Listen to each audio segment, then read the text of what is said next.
এবারের নির্বাচনে তৃণমূল কংগ্রেস হেরে যাবে এটা তো পশ্চিমবঙ্গে আমার মনে হয় অধিকাংশ লোকই ভাবেন। মানে যারা ধরুন সাধারণ মানুষ, যাদের কাছে খুব গভীরের ইনফরমেশন থাকে না, হুম। তারা কেউই ভাবেননি। তৃণমূল কংগ্রেসের মোটামুটি ভাবে আমি বলতে পারি যে তারা কেউ ভাবেননি। বিজেপি ভেবেছিলেন কিনা এটা বলা মুশকিল, মানে তাদের সাধারণ দলীয় কর্মীরা ভাবেননি হয়তো, কিন্তু তাদের যারা উপরের দিকে থাকেন তারা তো সবসময় বলেছেন যে তারা এবারে জিতবেন। ফলে এবারের নির্বাচনটা যদি আপনি বলেন তাহলে হয়তো সাধারণভাবে পশ্চিমবঙ্গের মানুষ এটা ভাবেনি। হুম। কিন্তু যদি আপনি এর ট্র্যাজেক্টরিটা দেখেন যে কিভাবে এটা ধীরে ধীরে যেদিকে গেছে, সেটা হচ্ছে মানে এক ধরনের বামপন্থা রাজনীতি থেকে আপনি যেরকমটা বললেন, ধীরে ধীরে এটা দক্ষিণপন্থী রাজনীতির দিকে গিয়েছে গত 10 বছর, 15 বছর, 20 বছর, 30 বছরে। ফলে এটাই হওয়ার ছিল। হয়তো আমরা ভেবেছিলাম এটা এবারে না হয়ে 2031-এ বা তারপরে হবে। তার একটা কারণ এইটাই যে আপনি যদি ভারতের এবং পশ্চিমবঙ্গের রাজনৈতিক ইতিহাস দেখেন তাহলে দেখতে পাবেন যে পশ্চিমবঙ্গের রাজনীতিতে অনেকে এটা মনে করেন যে কখনোই দক্ষিণপন্থার রাজনীতি ছিল না। এই কথাটা একেবারে ঠিক নয়। কারণ 1952 সালে যখন প্রথম নির্বাচন হয়, সেই নির্বাচনে কিন্তু আহ, মানে জোট হিসেবে যে দক্ষিণপন্থী যে তখন যে দুটি দুটি দল ছিল, জনসংঘ এবং হিন্দু মহাসভা, হুম। তারা কিন্তু 13টি আসন পেয়েছিল।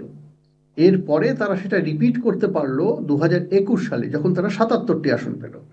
অর্থাৎ 1952 সালে স্বাধীনতার পরপরই ভারতে কিন্তু এবং পশ্চিমবঙ্গে বিশেষ করে কিন্তু দক্ষিণপন্থী রাজনীতির একটা উত্থান হচ্ছিল। সেটা হারিয়ে গিয়েছিল নানা কারণে, মানে রাজনৈতিক কারণ, নানা কারণে সেটা হারিয়ে গিয়েছিল, এবং তার জায়গাটা বামপন্থী পলিটিক্স, মূলত communist party of India CPI তখন যেটা ছিল, যেটা ভেঙে সিপিআইএম হলো, মার্কসিস্ট হলো, হুম।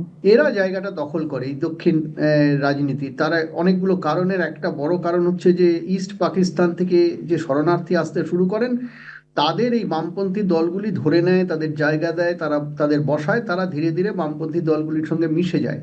কিন্তু তাদের কিন্তু খুব গভীরভাবে একটা ক্ষোভ ছিল, মানে দেশ ছেড়ে আসার। এবং তারা কিন্তু বরাবরই আমি দেখেছি, তারা সিপিআই করুক, সিপিএম করুক, যাই করুক, তারা কিন্তু বারবার পশ্চিমবঙ্গে বলে এসেছেন যে আমাদের তো ঘর ছাড়তে হয়েছে। মানে তাদের এটা বোঝানো হয়েছে যে আমাদের তো, আমরা তো মুসলমানদের সঙ্গে একসঙ্গে ছিলাম, হুম। আমাদের ঘর ছাড়তে হয়েছে তাদের জন্য। এই ধরনের কথা, অর্থাৎ গভীর ক্ষোভ তাদের মধ্যে ছিল। সেই ক্ষোভ কখনো বেরিয়ে আসতে পারেনি, কারণ একটা বামপন্থী বাতাবরণ এখানে তৈরি হয়ে যায়। 70-80 বছর ধরে সেই বামপন্থী বাতাবরণের রাজনীতি চলছিল, যেটা মমতা বন্দ্যোপাধ্যায় কিছুটা করতেন। সেইখান থেকে এটা একটা লিপ নিল বলতে পারেন। অর্থাৎ সেটা ভিতরে ভেতরে ছিল, এক ধরনের গভীর ক্ষোভ ছিল। সেই ক্ষোভটা এবারে বাস্তবায়িত হলো, কারণ একদিকে তৃণমূল কংগ্রেস ধীরে ধীরে দুর্বল হচ্ছিল, এবং বিজেপির একটা উত্থান তো 2014 থেকে হয়েছে, এবং তার সামনে একজন নরেন্দ্র মোদীর মতো নেতা রয়েছেন, যিনি খুবই পাওয়ারফুল নেতা। ফলে একদিক দিয়ে দেখতে গেলে এটার একটা স্বাভাবিকভাবে ওই বামপন্থা থেকে দক্ষিণপন্থা হয়ে একেবারে ডান দিকে দক্ষিণপন্থা, মানে একটা সেন্ট্রিস্ট পলিটিক্স, আর বামপন্থা থেকে একটা সেন্ট্রিস্ট পলিটিক্স এলো। সেন্ট্রিস্ট পলিটিক্স থেকে ধীরে ধীরে সেটা দক্ষিণ দিকে চলে গেল। এটা আমরা দেখলাম, এইভাবে রাইট। ব্যাপারটাকে ব্যাখ্যা করা যেতে নিশ্চয়ই, পারে, তবে এর নিশ্চয়ই। নানা দিক আছে।